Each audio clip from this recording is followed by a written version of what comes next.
తెలంగాణలో ప్రత్యేక సమగ్ర ఓటర్ల జాబితా సవరణ ప్రక్రియ కీలక ఘట్టానికి చేరుకుంది. రాష్ట్రంలో మొత్తం 3,38,26,448 మంది ఓటర్లకు గాను 2,64,73,616 మంది ఓటర్లు ఎన్యూమరేషన్ ఫారాల డిజిటలైజేషన్ ప్రక్రియ ఈ నెల 10న పూర్తి కాగా మిగిలిన 73,52,832 మంది ఓటర్లకు సంబంధించిన వివరాలను నమోదు చేయలేదు.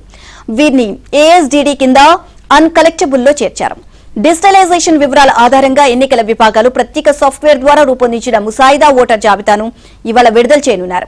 ఈ జాబితాను వెల్లడించిన అనంతరం అన్ని అసెంబ్లీ నియోజకవర్గాలు, జిల్లాల వారీగా ఎన్నికల అధికారులు రాజకీయ పార్టీల ప్రతినిధులతో సమావేశాలు నిర్వహించి వారి నుంచి అభ్యంతరాలు, సూచనలను స్వీకరించనున్నారు.